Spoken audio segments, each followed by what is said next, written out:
ব্যতিক্রমী আয়োজন অবশ্যই, এবং অবশ্যই রাজ্যের বেকারদের কাছে আরও একটি দৃষ্টান্ত রাখার মতন অনুষ্ঠান। আপনারা দেখলেন মুখ্যমন্ত্রী সেই অনুষ্ঠানে উপস্থিত হলেন এবং সেই অনুষ্ঠানে অফার প্রাপকদের হাতে অফার তুলে দিলেন। এই আয়োজন ঘিরে অবশ্যই নানা মহল থেকে নানাভাবে ব্যাখ্যা থাকলেও পিআরটিআই এডিনগরে ছিল এই আয়োজন, সেখানে মুখ্যমন্ত্রী সহ অন্যান্যরা উপস্থিত ছিলেন এবং এই সময়ের মধ্যে গুরুত্বপূর্ণ বেশ কয়েকটি চাকরির অফার এই অনুষ্ঠানে প্রদান করা হয়। সেই অনুষ্ঠানে চাকরি অফার প্রাপকদের হাতে অফার তুলে দেন মুখ্যমন্ত্রী সহ অন্যান্যরা, এবং এই আয়োজনের কয়েকটি দৃশ্য আমরা একবার সরাসরি দেখি।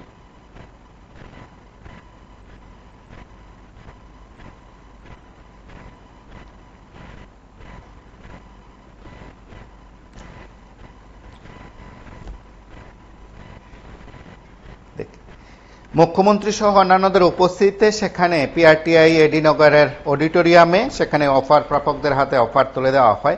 Panchayat executive officer, CDPO, ICDS supervisor এবং অবশ্যই পিএ গ্রেড 2 এর অফার প্রাপকদের হাতে সেখানে কিন্তু অফার দেওয়া হয়েছে। আমরা একবার শুনিয়ে অনুষ্ঠানে মুখ্যমন্ত্রী কি বলছেন। আমরা 986 জনকে আমরা চাকরি দিয়েছি। গভর্নমেন্ট চাকরিগুলো আউটসোর্সিং আছে প্রচুর জায়গায়, আমরা আউটসোর্সিং প্রচুর বিধানসভায় কিন্তু আমরা বলেছি কতজন মানুষকে আমরা অ্যাবজর্ব করেছি। 2019-20 গ্রুপ সিতে 965 জন, 2021-এ 629 জন, 21-22-এ 2699 জন এবং 2022-23-এ 5044 জন, 2023-24-এ 1966। তাহলে বলছে চাকরি নেই, চাকরি দেওয়া হয় না। গ্রুপ ডিতে আমরা 2018-19-এ 100 জনকে দিয়েছি, 2019-20-তে 174 জন এবং 2021-এ আমরা 121 জন, 21-22-এ আমরা 134, 22-23-এ 116, 2023-24-এ আমরা 78 জন। তো সর্বমোট আমরা 13,661 জনকে আমরা গভর্নমেন্ট চাকরি আমরা দিয়েছি। তো ভাববার বিষয়, অনেকে বলেন এগুলো, কিন্তু আমরা মানে কাজে বিশ্বাসী, আমরা তো প্রচারটা কম করি, তো এই কারণেই অনেকে যারা বিরোধিতা করেন তারা এগুলো বলে খুব করে। তা আমরা ট্রান্সপারেন্সির মাধ্যমে আমরা চাকরি দিতে চাই, সব জায়গায় ট্রান্সপারেন্সি আমরা রাখতে চাই। আজকে যারা এখানে এসছেন, আমি বেশি কিছু বলবো না, মাননীয় আমাদের চিফ সেক্রেটারি মহোদয় বিস্তর আলোচনা আপনাদের বিষয়ে বলেছেন। আপনাদের ট্রেনিং দেওয়া হবে। আপনারা ভাবছেন আমার কাজটা কি, কিন্তু যে বডি ল্যাঙ্গুয়েজ আপনাদের এখানে দেখলাম, আমি নিশ্চিত যে আপনাদের ইউল বি ভেরি বিফিটিং যেখানেই আপনাদের দেওয়া হয়, এবং এই ট্রেনিং এর মাধ্যমে খুব ইজিলি আপনারা কিন্তু ক্যাচ করে নেবেন, এটা আমি শিওর। এবং এটা কিন্তু আমাদের গর্বের বিষয় যে যখন ত্রিপুরার কোনো অফিসার বা কর্মচারী যখন দিল্লিতে গিয়ে বিভিন্ন বিষয়ে প্রাইজ আনে, তখন কিন্তু আমরা এখানে বসে থাকি, কিন্তু আমাদের খুব খুশি হয় এবং এত সুন্দরভাবে প্রেজেন্টেশন দেয় যে অবাক চিত্তে কিন্তু আমরা তাকিয়ে থাকি। এটা আমাদের জন্য প্রাউড মোমেন্ট। এবং কোনো অংশে ত্রিপুরার ছেলে মেয়েরা কোনো অংশেই কোনো দিকে কম নয় এখন। আর ডিজিটাল ইন্ডিয়ার কথা মাননীয় প্রধানমন্ত্রীজি বলছেন, গত পরশু দিনই আমরা এখানে যেটা চিফ সেক্রেটারি মহোদয় বলেছেন যে সেদিন আমাদের সেক্রেটারিতে আমাদের সেখানে প্রথম, এই ভারতের মধ্যে প্রথম, যেখানে অনেক রাজ্য চেষ্টা করেছে যে পঞ্চায়েত লেভেলে একবার পুরো পঞ্চায়েত পর্যন্ত, স্টেট থেকে আরম্ভ করে ডিস্ট্রিক্ট, সাব ডিভিশন থেকে আরম্ভ করে পঞ্চায়েত লেভেলে পর্যন্ত এই যে অনলাইন সিস্টেমের সব ব্যবস্থাপনা, এটা ট্রান্সপারেন্সি হবে, জিনিসগুলো আপনার হারাবে না, সব জিনিস আপনার অলরেডি ডিজিটাইজ করা থাকবে। এই যে বিষয়টা ত্রিপুরাতেই সম্ভব হয়েছে। আমাদের কিরণ গিত্তজি সেদিন বলছিলেন, যিনি আমাদের সেক্রেটারি আরডির, বর্তমানে উনি আইটির সেক্রেটারি, তো উনি বলছিলেন এখন উনি ট্রেনিং এ আছেন, অনেকে জিজ্ঞেস করছে আপনারা পঞ্চায়েতের ত্রিস্তরীয় পঞ্চায়েতে কি করে এটা আপনারা সম্ভব করেছেন। আমরা তো অনেক চেষ্টা করেছি, সেটা সম্ভব হচ্ছে না। তো এই যে বিষয়গুলো, এটা একমাত্র সম্ভব হয়েছে আমাদের যারা কর্মচারীরা আছেন, যারা আমাদের অফিসাররা আছেন, সবাই মিলে এই যে একটা টিম, সেই টিমের কারণে সেটা সম্ভব হয়েছে। আমাদের চিফ সেক্রেটারি মহোদয় এই বিষয়ে সবসময় সচেতন থাকেন, সবসময় মিটিং করতে থাকেন। ডিএম যারা আছেন, সেক্রেটারি থেকে আরম্ভ করে ডিএম, এসডিএম, বিডিও যারা আছেন, সবাই কিন্তু একটা এক সূত্রে বাঁধা। এখন একটা টিপ দিলে আমরা এখন পঞ্চায়েতের সেক্রেটারির সাথে আমরা কথা বলতে পারবো। এই যে ব্যবস্থাপনা, আপনারা যখন আসবেন ট্রেনিং নেবেন, আপনাদের পক্ষে সুবিধা হয়ে যাবে সেগুলো, এবং এগুলো আপনারা করবেন আমি আশা করি। এবং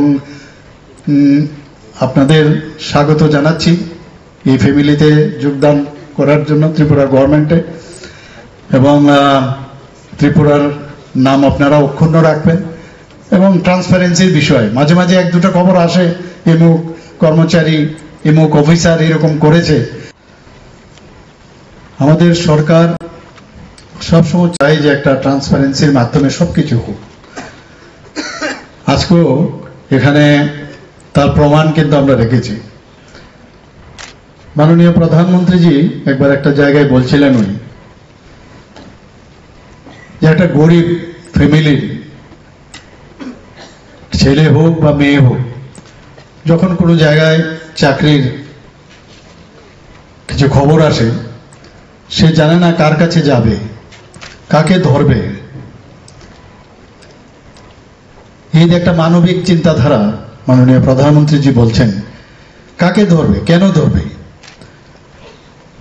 পরীক্ষার মাধ্যমে, সুষ্ঠু নীতির মাধ্যমে যদি আমরা ওই গরিব একটা প্রান্তিক ব্যক্তি, তাকে যদি আমরা সেই ব্যবস্থা, আমরা যদি সেইভাবে পরিকাঠামো, আমাদের চিন্তা ভাবনা যদি আমরা সেইভাবে করি, তাহলে কিন্তু আমরা প্রপার যে সুশাসনের বিষয় সেটা আসবে। আজকে এখানে আমাদের রেসপেক্টেড চিফ সেক্রেটারি মহোদয় বলেছেন যে ট্রান্সপারেন্সির মাধ্যমে আপনারা কিন্তু সবাই এখানে আজকে নির্বাচিত হয়েছেন।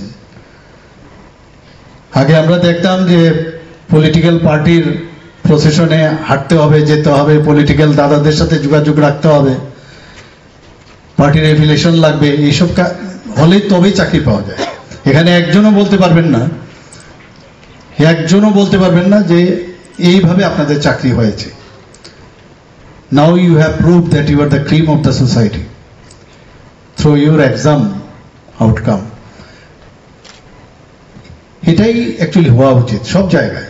আজকে এখানে আমার খুব ভালো লাগলো যখন অফার দিচ্ছিলাম, মানে বোঝা যায় তাদের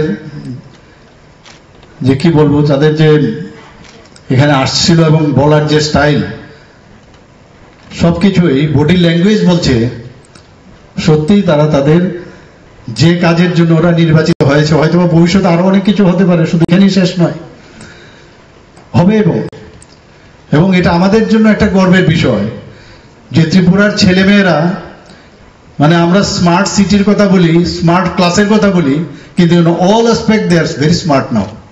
স্মার্টের অর্থই না যে মানে এক্সট্রা কিছু একটা দেখালাম সেরকম না, সব বিষয়ে স্মার্ট, তার সাবজেক্টের উপরে স্মার্ট। চিফ সেক্রেটারি মহোদয় বলছিলেন, যারা আপনারা হয়তো অফিসে গেছেন,